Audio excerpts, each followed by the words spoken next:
કોઈ કહેવા માગશો તમે? રસ્તા પર જ્યારે કોઈ પણ વાહન પસાર થાય છે ત્યારે સેન્સર દ્વારા લાઇટ ઓટોમેટિક સ્ટાર્ટ થઈ જાય છે. આજનો જરૂર જ્યારે શરૂ થતી હોવાથી આ લાઇટ વીજળી બચત માટે ઉપયોગી બને છે. સ્કૂલો, શાળાઓ વગેરેમાં આ સિસ્ટમ એકવાર સ્થાપિત કર્યા બાદ લાંબા સમય સુધી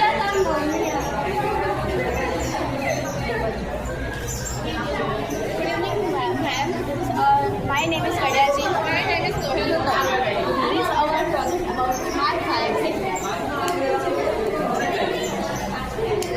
આ રીતે જો કોઈ પણ સ્થળે આગ લાગે તો ઇમરજન્સી એક્ઝિટ છે, ઇમરજન્સી એક્ઝિટ ગેટ છે જે રાત્રે ખુલી જાય, જેનાથી અંદર રહેલા લોકોનો જીવ બચી શકે અને તેઓ સુરક્ષિત રીતે બહાર નીકળી શકે.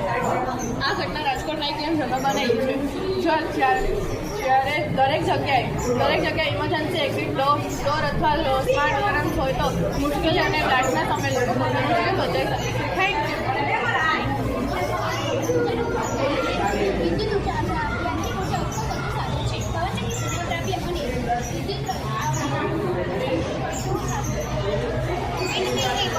વિદ્યુત ઊર્જા પેદા કરીને આપણા ઘર સુધી વીજળી લાવે છે.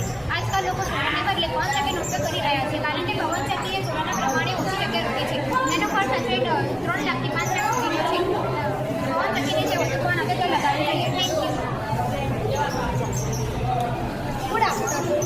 We are presenting the project related to global warming. Global warming એટલે પૃથ્વીના તાપમાનમાં થતો વધારો. જેમ જેમ પૃથ્વીના તાપમાનમાં વધારો થાય છે તેમ હિમનદીઓ